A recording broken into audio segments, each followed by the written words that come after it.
মওলা আলীকে ভালোবাসার নির্দেশ স্বয়ং নবী মুস্তাফা দিয়েছেন। বলুন সুবহানাল্লাহ। তিরমিজি শরীফ সিয়াসিত্তার অন্যতম কিতাব। এই তিরমিজি শরীফে বাবে মানাকিবে আলী, বাবে আলী ইবনে আবি তালিব কাররামাল্লাহু ওয়াজহুল কারীম, এই অধ্যায়ের মধ্যে 669 নম্বর পৃষ্ঠার হাদিস নাম্বার 3718 নম্বর হাদিসে পাক, মিশর প্রিন্ট থেকে আমি বলছি। এই হাদিসে পাকের কিতাবের মধ্যে এসেছে, হযরতে ইবনে বুরাইদা রাদিয়াল্লাহু তাআলা আনহু তিনি বর্ণনা করছেন, আন ইবনে বুরাইদা রাদিয়াল্লাহু তাআলা আনহু আন আবিহি ক্বালা ক্বালা রাসূলুল্লাহ সাল্লাল্লাহু তাআলা আলাইহি ওয়া আলিহি ওয়া সাল্লামা ইন্নাল্লাহা আমারানি বিহুব্বি আরবাআতিন ওয়া আখবারানি আন্নাহু ইউহিব্বুহুম। ক্বিলা ইয়া রাসূলুল্লাহ সাল্লাল্লাহু তাআলা আলাইহি ওয়া আলিহি ওয়া সাল্লামা সাম্মিহিম লানা। ক্বালা আলী ইবনে আবি তালিব মিনহুম ইয়াকুলু যালিকা সালাসা ওয়া আবু যাররিন ওয়াল মিকদাদ ওয়াল সালমানু আমারানি বিহুব্বিহিম ওয়া আখবারানি আন্নাহু ইউহিব্বুহুম।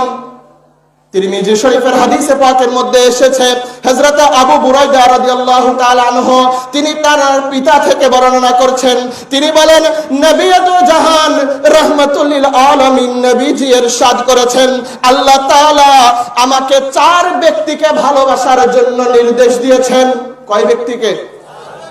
কাকে নির্দেশ দিয়েছেন? নবীজিকে। কাকে নির্দেশ দিয়েছেন? নবীজিকে। যারা কালেমা পড়ে আমরা মুসলমান হয়েছি, তানাকে নির্দেশ দিয়েছেন। দিয়েছেন কে? দিয়েছেন কে? আল্লাহ তাআলা নির্দেশ দিয়েছেন নবী দো জাহানকে কয় শ্রেণীর কয়জন ব্যক্তিকে ভালোবাসতে? 4 জনকে। নবীজি ইরশাদ করছেন, আল্লাহ তাআলা, এটা আমার আপনার কারোর জবানের কথা না, খোদের জবানে মুস্তাফা নূর নবীজি নূরানি পাক জবানের কথা। তিনি ইরশাদ করছেন, আল্লাহ তাআলা আমাকে 4 ব্যক্তিকে ভালোবাসার জন্য স্বয়ং খোদা আমাকে নির্দেশ দিয়েছেন। তো তখন নবী কাছে সাহাবায়ে আজমাইন কিরাম জিজ্ঞাসা করলেন, ইয়া রাসূলুল্লাহ, ইয়া হাবিবাল্লাহ, আপনার কদম পাকে আমাদের আরজি, ও মায়ার নবী, মুহাব্বতের নবী, সেই 4 জন ভাগ্যবান ব্যক্তি কারা যাদেরকে ভালোবাসতে স্বয়ং আল্লাহ তাআলা আপনাকে নির্দেশ দিয়েছেন? বলেন তো তারা কি কম ভাগ্যবান? ভালো লাগতেছে না কথা? বলেন তারা কি কম ভাগ্যবান? তারা কি যেমন তেমন কোন ব্যক্তি না। নবীজির কাছে সাহাবায়ে আজমাইন কিরাম জিজ্ঞাসা করলেন, ইয়া রাসূলুল্লাহ, ইয়া হাবিবাল্লাহ, হুজুর, তারা কারা যাদেরকে ভালোবাসতে স্বয়ং রব্বুল আলামিন নির্দেশ দিয়েছেন? তারা কারা? আমাদের জানার বাসনা। নবী রাহমাতুল লিল আলামিন ইরশাদ করছেন, ক্বিলা ইয়া রাসূলুল্লাহ সাল্লাল্লাহু আলাইহি ওয়াসাল্লাম সাম্মিহিম লানা। ক্বালা আলিয়্যুম মিনহুম। নবীজি ইরশাদ করলেন যে আমাকে যে 4 জন ব্যক্তিকে ভালোবাসার কথা বলা হয়েছে তার মধ্যে অন্যতম হলো আলী ইবনে আবি তালিব।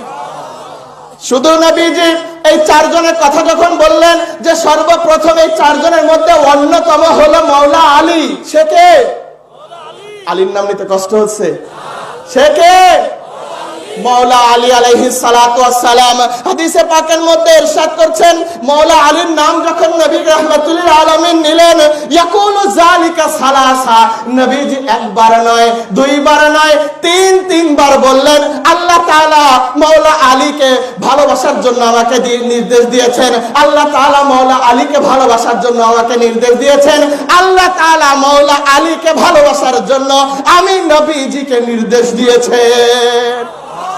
তখন নবীজি বললেন, আর বাকি 3 জন হলো ওয়া আবু যাররিন, হযরতে আবু যার, ওয়াল মিকদাদ, হযরতে মিকদাদ, ওয়া সালমান, হযরতে সালমান। শুধুমাত্র এখানেই হাদিসে পাক শেষ নয়, নবীজি ইরশাদ করে দিলেন, আমারানি বিহুব্বিহিম ওয়া আখবারানি আন্নাহু ইউহিব্বুহুম। হযরত বুরাইদা রাদিয়াল্লাহু তাআলা আনহু তিনি পরিষ্কার করে দিচ্ছেন হাদিসে পাকের মধ্যে যে আল্লাহ তাআলা নবীজিকে নির্দেশ দিয়েছিলেন এই 4 শ্রেণীর ব্যক্তিকে, এই 4 জন ব্যক্তিকে ভালোবাসতে। নবীজি ভালোবাসেন। পরবর্তীতে নবীজি জানিয়ে দিলেন, তোমরা যারা আমাকে ভালোবাসো, তোমরা যারা আমাকে মুহাব্বত করো, এই আমি তোমাদেরকে জানিয়ে দিচ্ছি তোমরাও এদেরকে ভালোবাসো।